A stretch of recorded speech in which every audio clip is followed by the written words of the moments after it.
Hey everybody, happy Thursday. Rod Crandall here, Chief Integration Officer at U.S. Advisors Insurance. Thank you for tuning in. We have our monthly broadcast that we call the Coach's Corner. I'm really excited about this one. We've got Shannon from Prudential. Maybe you heard of Prudential? Maybe? We got a really good one today. We're calling Survivorship Suiteness. And we have a lot of good nuggets here for you today. I happen to believe we're moving into one of the best times ever for permanent insurance, for wealth transfer opportunities. And we're going to discuss a lot of different things today. We're hoping that we will leave you with one or two or three actionable items.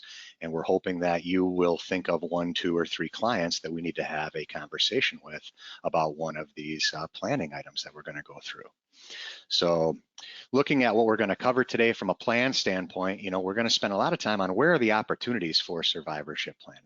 Where are those opportunities? Because again, it's different than saying who needs insurance, because the answer is pretty much no one.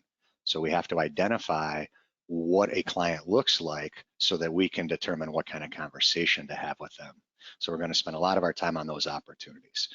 We're also going to be talking about what kind of designs do we have to get some of this stuff done. And Prudential has a really wonderful suite of products, and we're going to hear a little bit about those products and the designs that can be there. There can be some creativity inside of that as well.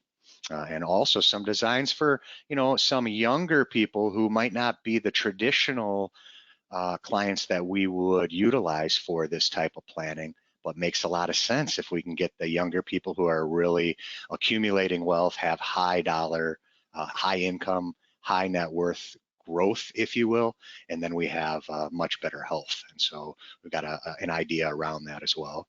Then inside of that, what kind of tools and what kind of tips, what kind of strategies can we bring to bear? And so Shannon and I are going to spend a lot of time, just sharing with you a little bit about our experience and give you some of these tips and tactics.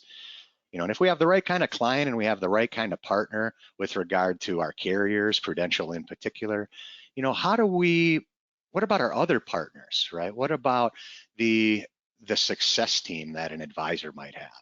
And I have a couple of tips for you on how you might be able to better and more intentionally network and do work with other professionals. And then, of course, throughout all of this is, how can Prudential help and where do they really shine? And so that's what we're going to be covering today in about the next 50 minutes. So ahead of hearing Shannon's remarks in particular, I want you to start thinking about opportunities being everywhere. And I really think that they're all over for insurance planning, and they're getting even better. We have the opportunity to help people who have estates that are subject to the federal estate tax, even the state estate tax. Many of you are aware that we're going to have a rollback soon on the estate tax. I'm going to let Shannon describe that. What that really means is that there's many clients today that don't have an estate tax issue, but they will in, I guess, about a year and a half, right? And so what do we need to be thinking about? What can we share with those clients? What do we educate? And what are the opportunities to help them mitigate that? It's not just clients that are subject to federal and state taxes, federal and state estate taxes. It's also those that might lack liquidity. A lot of times our wealthiest clients may have a small concentration of wealth in, say, real estate holdings, or maybe a closely held business, or maybe a farm. And so oftentimes by having a lack of liquidity, that can create a real good opportunity to include insurance in a plan to perhaps equalize maybe an inheritance, perhaps, two daughters are in the family farm and one son is not. Well, how do we treat that person? So it could be an equalization, or it could just be a liquidity. To the extent that we have income taxes or estate taxes due and we have illiquid assets, that can become problematic, especially depending on market timing of potentially liquidating those assets. And so really understanding that life insurance can be a wonderful, guaranteed, non-correlated and income and estate tax-free asset is something to really understand. And so these are people that we need to be thinking about talking to. What about those clients that may require long-term care services? Well, we need to be talking perhaps about utilizing insurance as a replenishment vehicle. Maybe we're talking to them about long-term care insurance, maybe a little bit of both. But there's opportunities everywhere to have wonderful conversations. Large qualified accounts, that's the income tax I talked about. I'm sure most of you are acutely aware that the non-spousal IRA rule changed, and it has to be spent down within a 10-year period of time. That creates wonderful planning opportunities for the right clients, right? So if we have large qualified balances that are likely to pass to the next generation, who is that next generation? And what marginal tax bracket are they likely to pick that up in? And our clients even aware of that. So these all create wonderful opportunities to be able to do some of the planning we're going to be discussing here today. And so again, if we're going to do this right, we have to pull together a team. Who's on your team? In order to do a lot of these, especially the more complicated estate planning cases, we really need to have CPAs and estate planning attorneys on our team. Do you have those people on your team, right? You could put together your own brain trust. At the end here today, I'm going to describe to you a group that I put together about 8 years ago that has been really wonderful in being able to help serve clients together. And I've received a number of referrals from this group, and share maybe some tips on how to put together a group for yourself if you don't already have one. And then think about, who do you need on your team, right? Is it an insurance specialist? Is it someone like me or Andrew or George? Sometimes you're going to need advanced market people. Well, we can get great advanced market people through Prudential and other outlets, right? And then at the end of the day, we certainly have to select a carrier and a product. And US Advisors, we're independent. We have relationships with a number of carriers. Insurance is simply a promise. And when you look at a company like Prudential, their promise is as good as any. And so when it really comes down to it, they can be a great partner for us as well, not only in getting us the expertise we need, but being able to present very competitive products. They have extremely competitive underwriting, and they become partners with us, right? So the last thing I would say before I go ahead and turn this over to Shannon is this idea about what value, or is it valuable to know the ending value of an asset at death? Now, this is kind of an interesting question to me, because most of you are managing money, and because of which we can't really tell a client what the ending value of an account will be. Now, we project our retirement timelines, and we pick a date and a growth return, and I get all of that. But if we have a life insurance contract, we often know the exact number, the exact value of that. And is that valuable to know exactly what that is? And if we can include this asset class, does that allow us perhaps to take more risk in other areas, right? And in either event, what I really believe is that most people are thinking about insurance as a pure cost. And when we have the right kind of client with the right kind of conversation, we can position this as an asset class, and it truly is. And this asset class comes with guarantees of professional money managers and professional risk managers like Prudential. It can be non-correlated to the market, and again, income and estate tax free to the heirs. And so really understanding how this unique asset class fits inside of a client's portfolio is going to be very crucial. At the end of the day, it's our job to educate our clients on what their risks are, so that they can ultimately become educated on what their options are, so that they can ultimately make a good decision for themselves, which is really what our job is to motivate our clients to operate in their own best interest. And so with that, that'll get us set up. What I want to do is I want to introduce Shannon from Prudential. I'm going to stop sharing my screen here, or Tom, if you're able to pull it right off, that'd be wonderful. And we'll get Shannon up. So Shannon, thank you very much for being here. Thanks so much for having me. I will be, I probably should have my, how do I minimize this? Let's just put that down here. Now you can see my screen? I can. Instead of a big picture of me, Rod? I see it. Wonderful. Well, hello, everyone. I am, here we go. Hold on, maybe I can make that minimized here. Let's do this. I'm Shannon Hohenstein. As you can see in the picture, you can see the wonderful picture of me, but I'm trying to show my screen and I don't want to quit here, so I'm going to scroll down. So hello everyone, and welcome to fall. I am Shannon Hohenstein with Prudential. I was actually just talking to Rod right before we started. The kids have started school out here in California. So what does that mean for us? It means it's already end of year, guys. So I'm already thinking about what we're going to be doing for year end here. So the most important and crucial thing that you need to know, as Rod said, is what is coming up and what do you need to get working on, because you've only got about 1.5 years left really before the sunset kicks in. So the way that I love to go about talking about the survivorship opportunity and the sunset that's coming up is to give you guys some stories and some scripting. I think the best way to tell this is to always lead with a story, and then you sandwich it, between the actual, maybe case study, case design for your specific client, and then be able to talk about how they're going to be funding that potential life insurance policy, and then just to understand some additional information about Prudential's underwriting and capacity for those large cases. So as Rod mentioned, I think many of you have heard of Prudential. I've actually had the luxury of staying with this one carrier for the last 15 years. I've only been with two in my 25-year endeavor into the life insurance industry. I've stayed in it. Why? Because it is so important. So on my screen here, you're going to see some of the notable estates of 2022. You can see, right, who died last year, right? So we've got Queen Elizabeth, we've got Pope. What do they all have in common?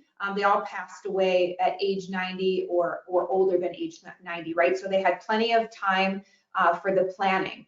And then if you scroll down to the middle section, which just so you know, you guys are actually going to get copies of this. I think it's great to have this in your back pocket when you're meeting with clients to talk about someone, maybe it's pop culture that they can relate to, or they, I heard a story about this, or I know what happened, kind of in the news. But Anne H. unfortunately died, right, in a car accident. She did not have her planning in place, no will in place.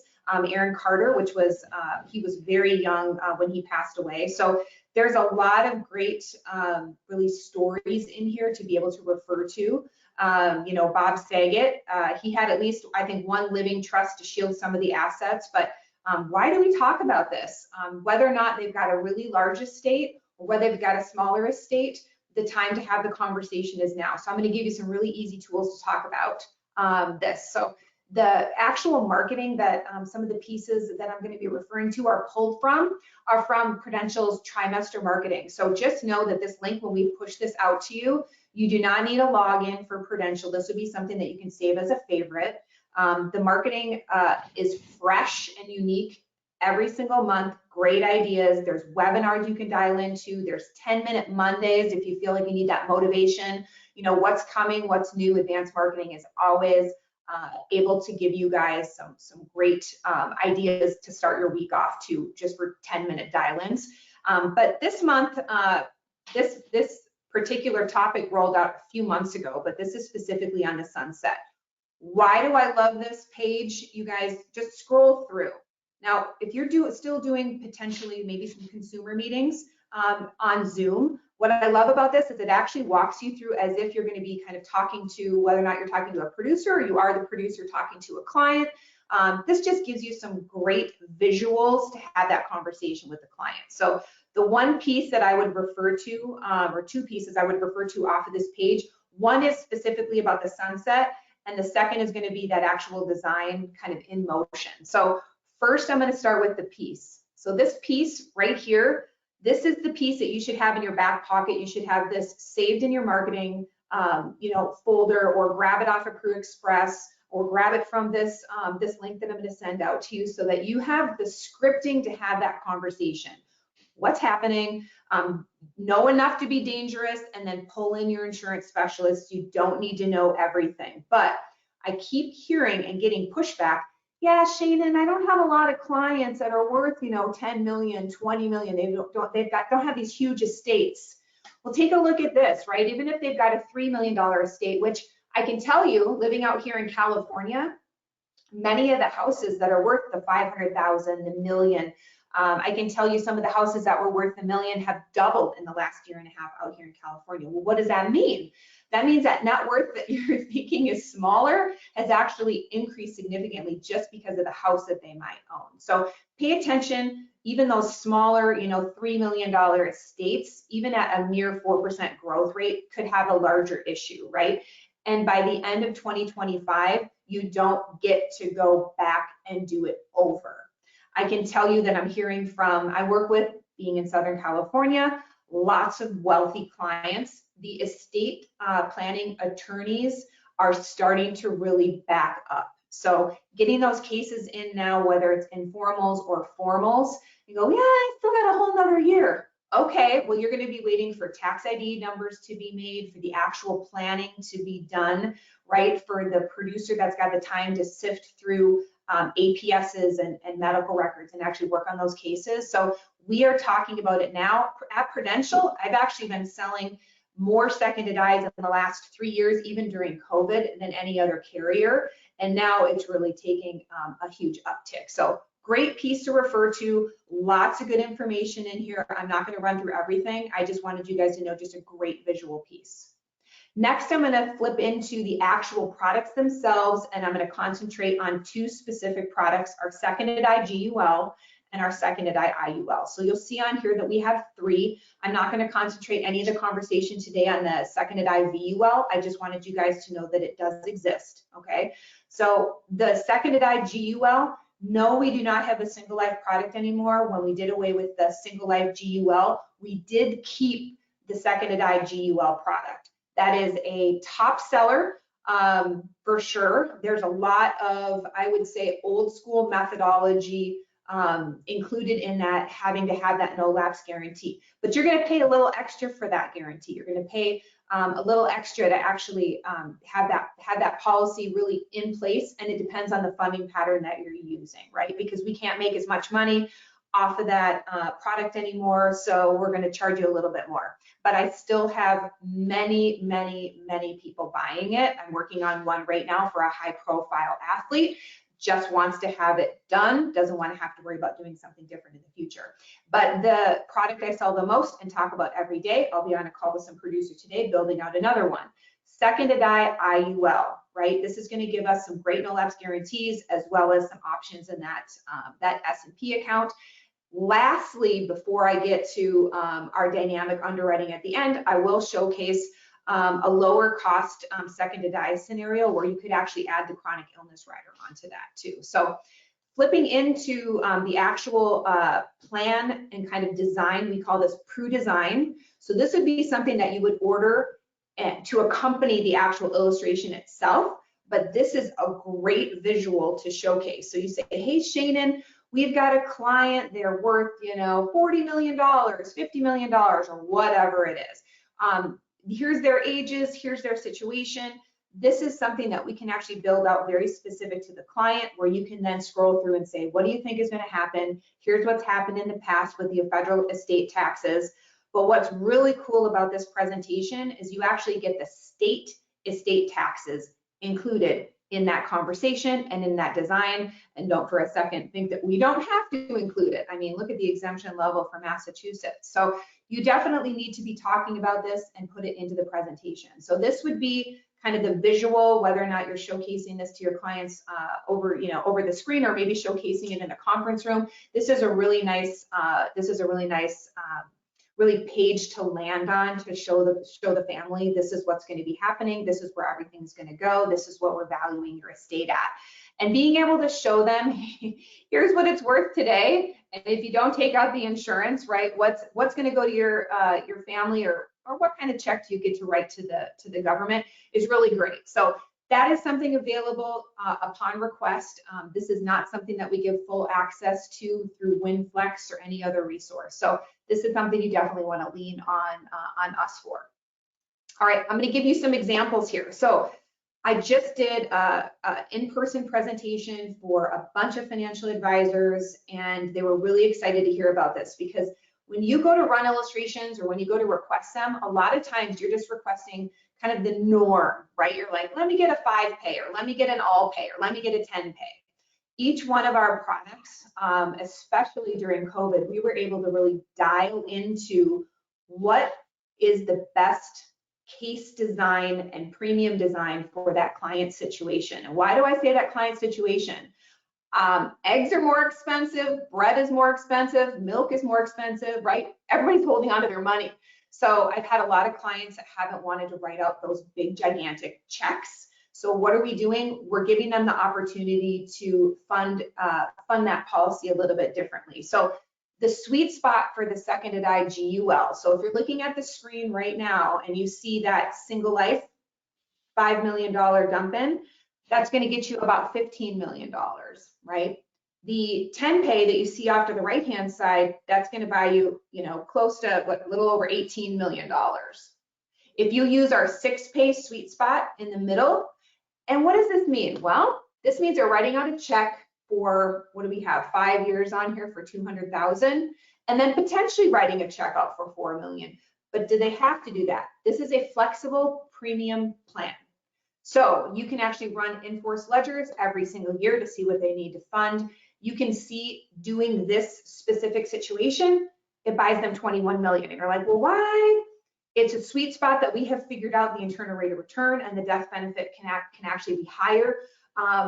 This does not impact super significantly the target. I get asked that question all the time, but I will say what this does influence is whether or not the client is actually going to write a check out to you.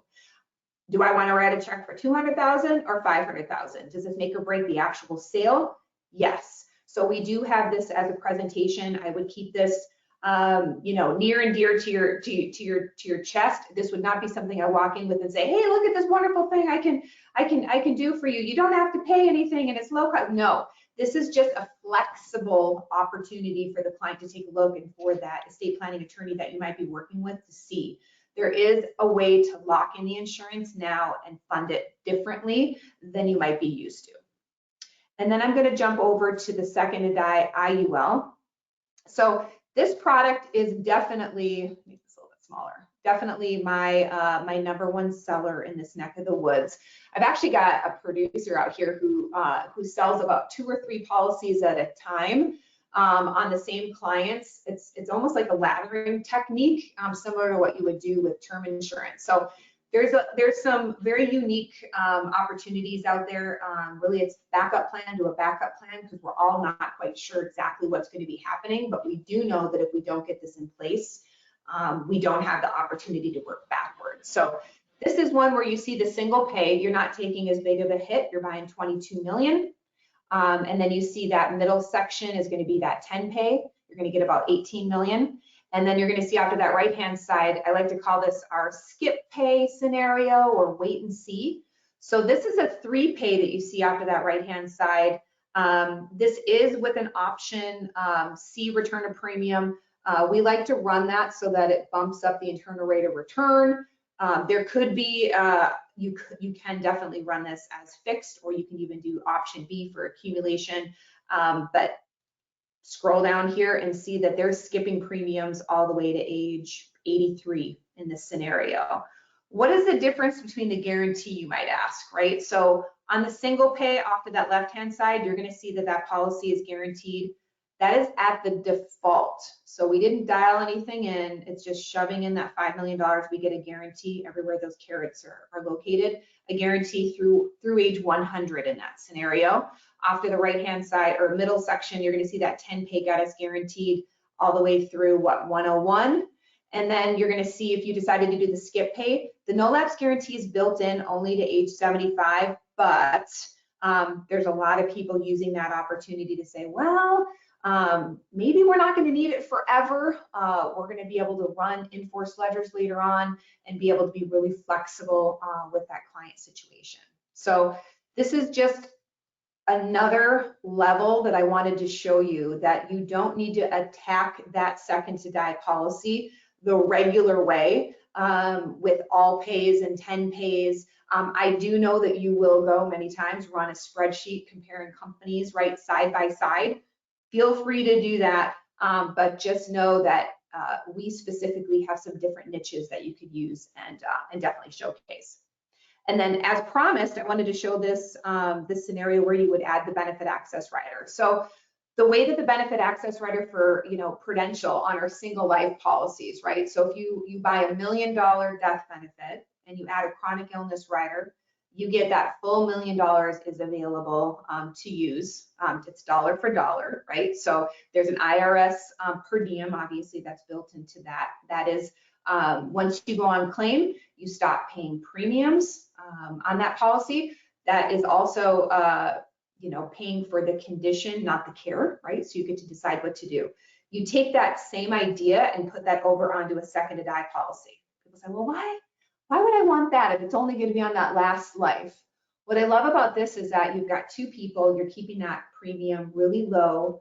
The first person potentially could use some of that cash value, right? So these are younger clients, they might not be absorbing as much. So if you think about this on, an older client that goes on claim, well, maybe you take some cash out of it and you're rebuilding that bathroom, right? You're taking out, I've got friends doing this weekend for their parents, you're taking out that tub and you're making it a walk-in, right? So there's an opportunity to use the cash from this policy. Great.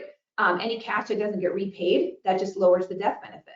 But whatever death benefit is available when that second client is still around after the first client has died is available to use for that chronic illness rider.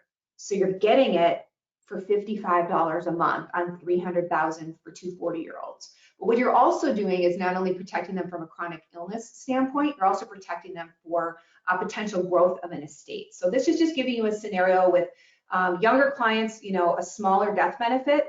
And this would be a scenario where I would do some single life, maybe term policies to cover the rest.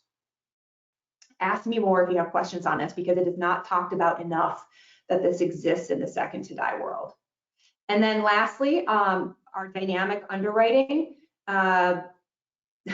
We're building out huge policies right now. You run across one, obviously call Prudential, but right now I'm looking at building, I've got, the first half of the year was definitely slower. It is ramped up. My informals coming in are many, many large cases every single week, rolling into the last part of this year. So I can tell that there's clients that are really starting to pay attention and say, we got to figure something out. But it is not uncommon for me to be working on $5 million, $100 million cases at a time. So you go, gosh, those are big. Yeah, those are real big cases for clients that are going to have a real big problem. But there's other cases you can be working on, those $5 million and $10 million deals. It's just a matter of getting something in place. But Prudential is definitely known in the industry for being able to piece together very large cases. Okay, 10 million internal retention. I wouldn't even focus too much there. That's almost feels like an old school kind of conversation with internal retention, where you would use more than one company and try to build it out and kind of piece it together. You can do that. It's really exhausting for a client to do. Prudential has 65 million of auto. So I can get you 65 million just using my own insurance treaties that I have with the reinsurers. It's almost like internal retention, because I just get to tell them what I'm doing. But we are using our reinsurers, in that capacity. So feel free to have a conversation with myself or Rod. And then just some other highlights that we have on here from an underwriting niche standpoint. Chewing tobacco, that's definitely one we get often, right? All the time, people are calling up Prudential and sending us those cases, especially those athletes, right? Those are coming in.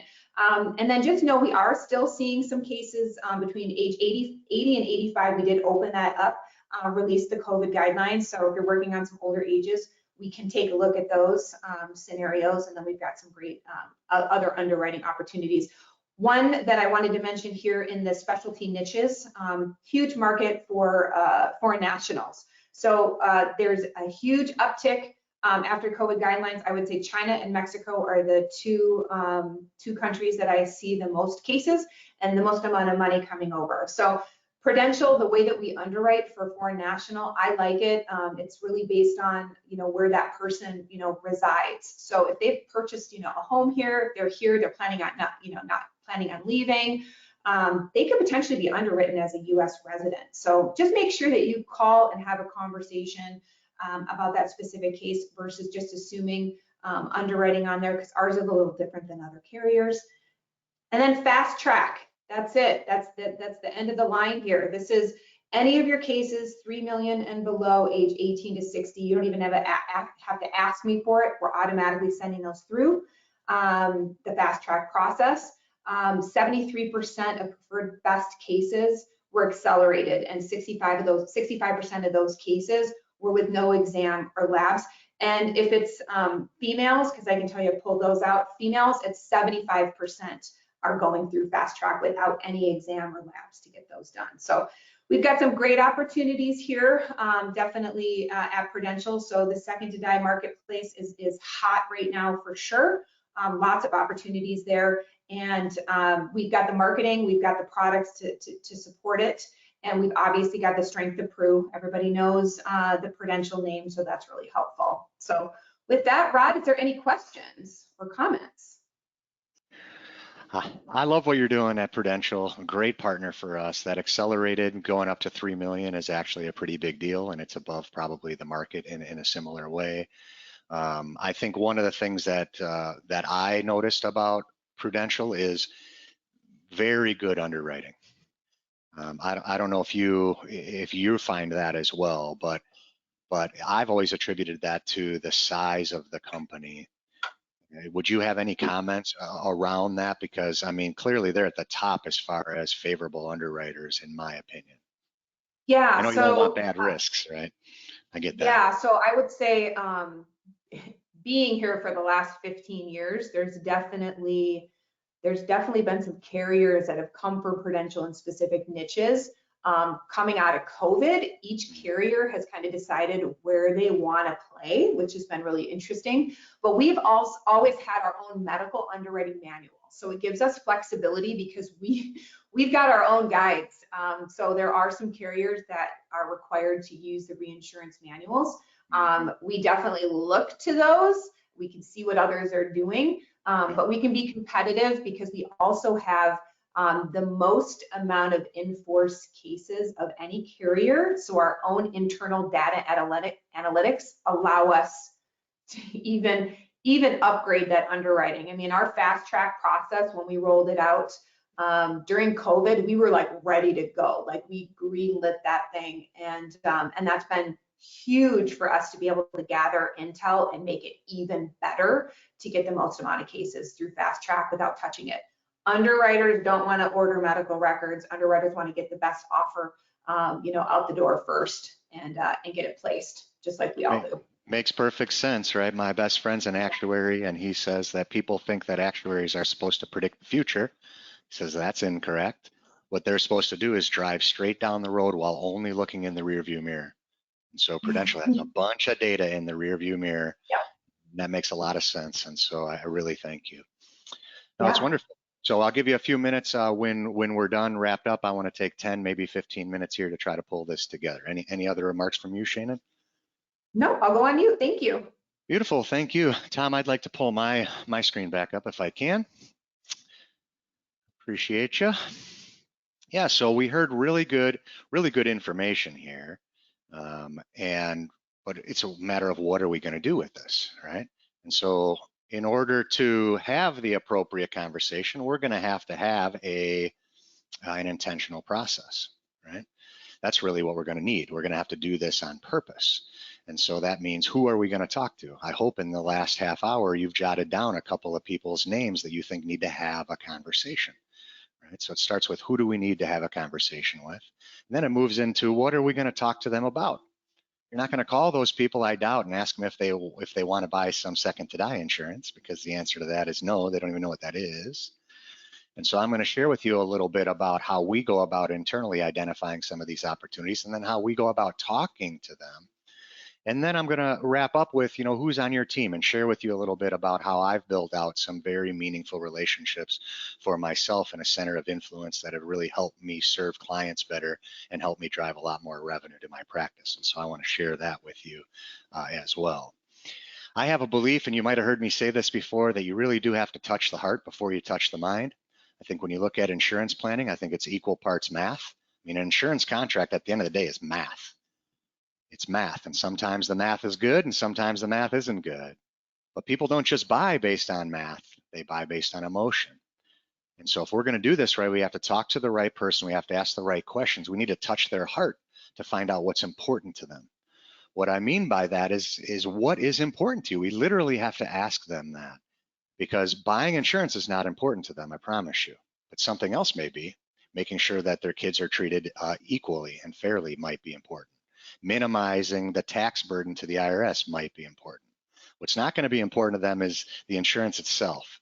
But if we have an appropriate conversation, we can identify what's important to them and show them how insurance can be a funding vehicle to help get them where they're going, and do it in an efficient mathematical way and create an asset class.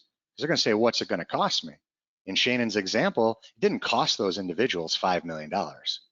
The moment we're talking about those individuals, it costs $5 million to buy that product. That's not correct. It didn't cost $5 million. What's correct is they contributed $5 million, sometimes upfront, sometimes over time. That's correct. So as an asset class, they contributed $5 million. What did they get back? Well, they're going to get back this death benefit. And depending on how this death benefit's owned, most death benefits that are going to be that size are going to be an irrevocable life insurance trust. And what that means is that that death benefit then is guaranteed to the extent of the claims paying ability of the company. And it depends if it's a guaranteed product or an IUL. It's going to be non-correlated to the market. It's going to be income and estate tax free to the heirs. We start comparing that kind of asset to other assets they have. And all of a sudden, what we realize is that many of their other assets, they're going to have a higher cost of insurance, make that a higher cost of taxes than the actual cost of the insurance, which isn't $5 million, it's something lower.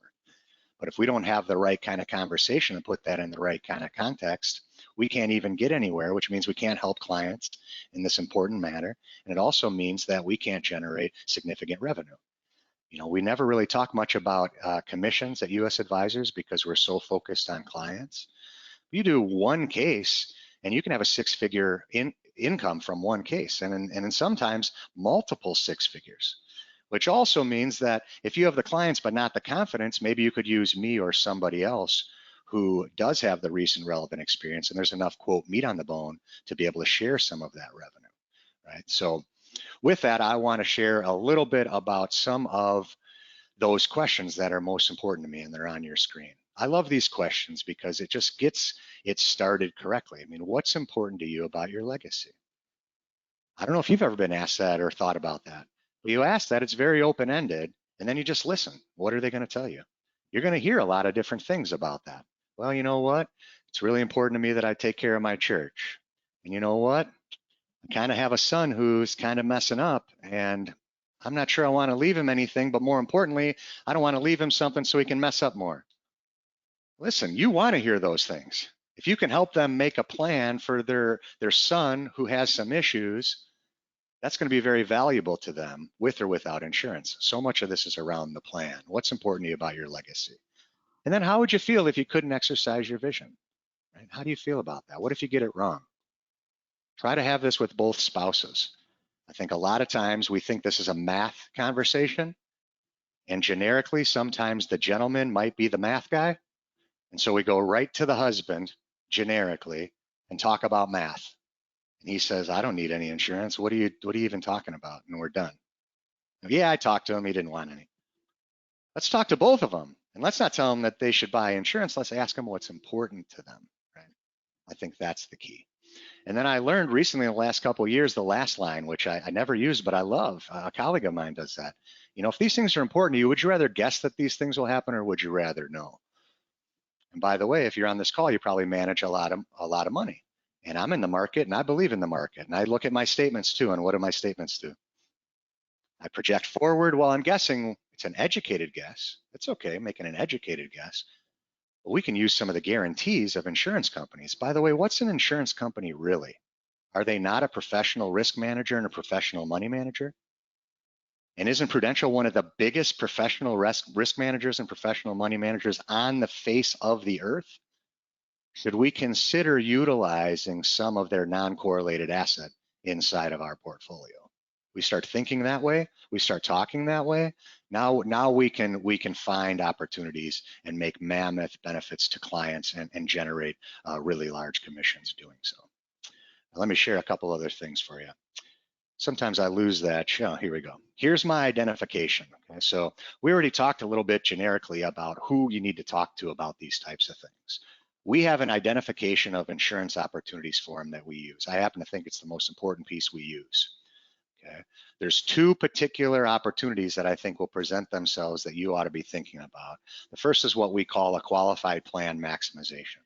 So think about those individuals who are 59 and a half or older that are not intending to need all of their IRA. Maybe they have an RMD that they're currently reinvesting somewhere else. Maybe they're not even 59 and a half, but they know that effectively they're going to have a remainderment. This is back to that idea that the cost of taxes is often very large for our best clients, and acutely they don't really understand that. And so bringing that to their attention, are you aware of the 10-year rule for inherited IRAs on a non-spousal basis? Are you aware of that? How do you feel about that? How would you feel if a third or a half of that went to taxes? By the way, if they're aware of it and don't care, well, there may be no opportunity. But what I find is that a lot of times they're not really aware of it, and then they do care. They go, yeah, that's a lot. What is that going to mean? Well, now we're into a conversation. How do you feel about that, right?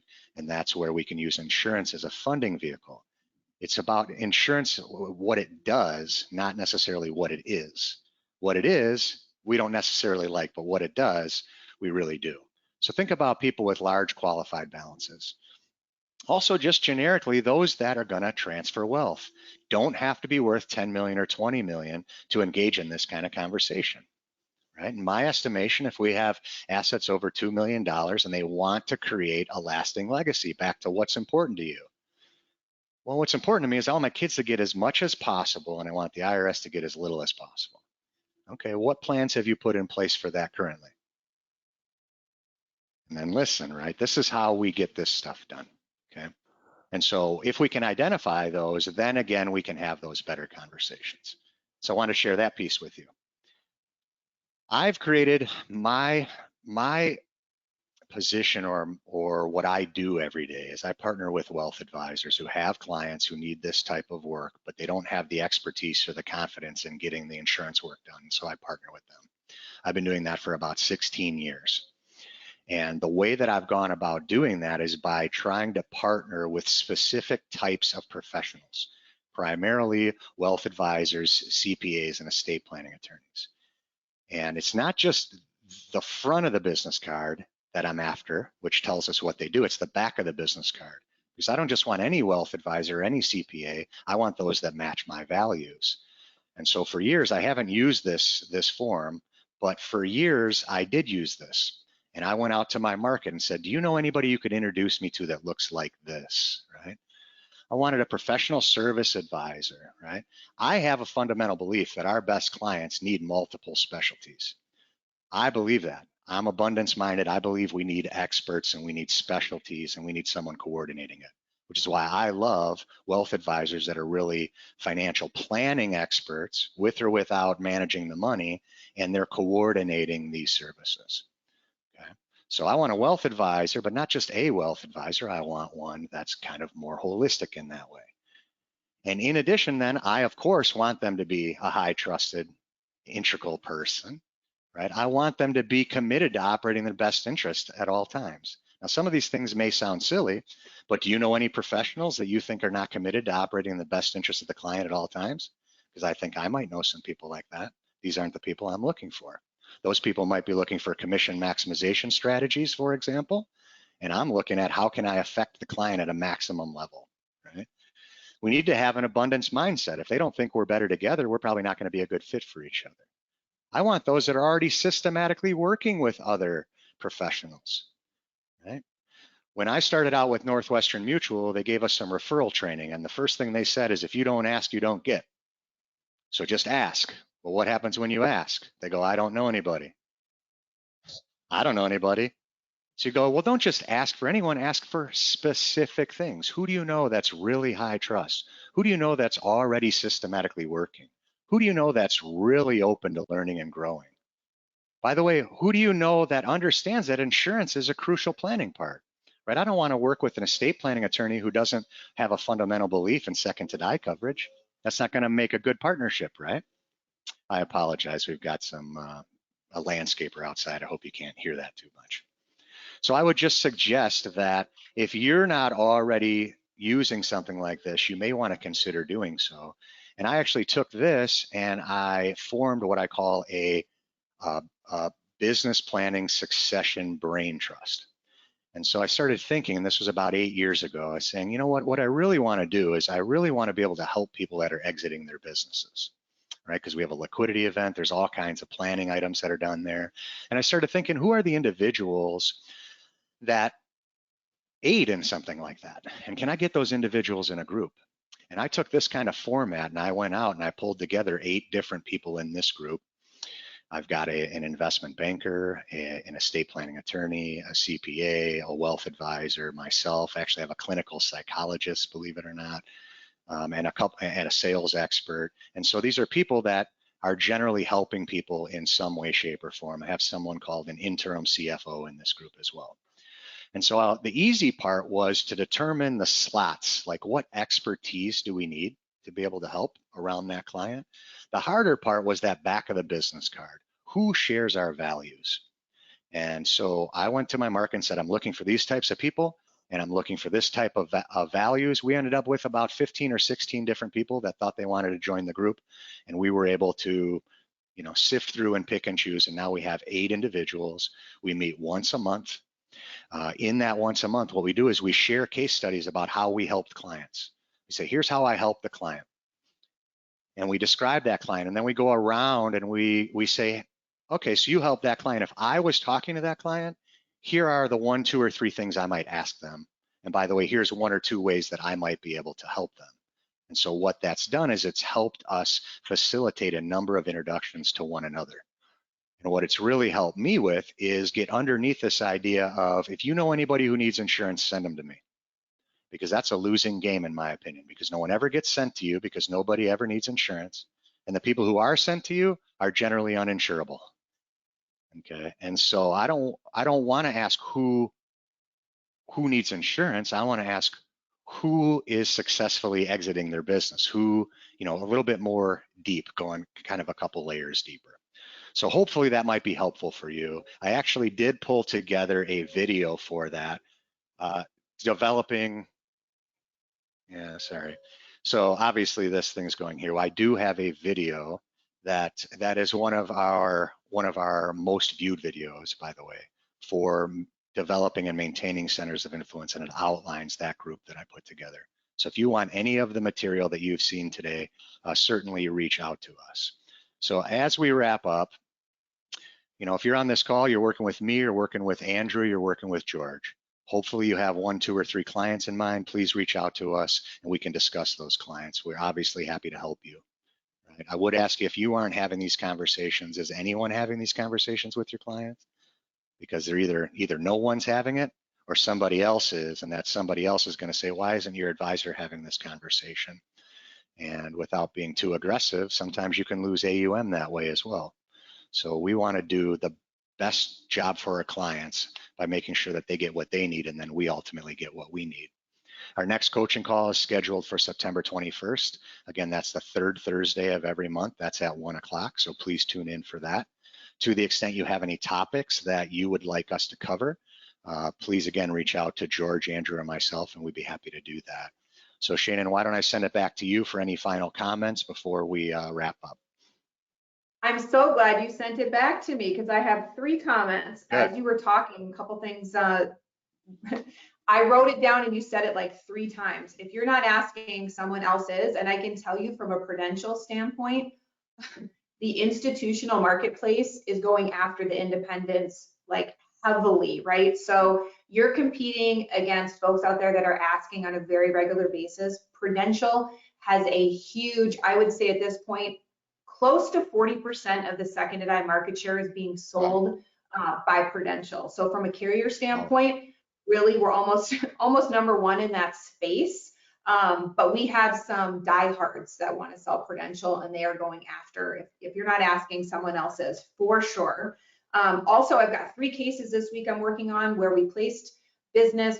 One case was $10 million we placed, actually $20 million we placed in July. They're coming in for another 20 million. So I've got 3 folks who recently placed cases, 10 or 20 million, that came in and said, I want another 20 more, because they're realizing they didn't even get enough for what their estates are expected to grow at. So if you can't lock them in on second to die, you lock them in on term. The term conversion for Prudential is awesome. I've got a few cases I'm working on that they plan to do those conversions next year.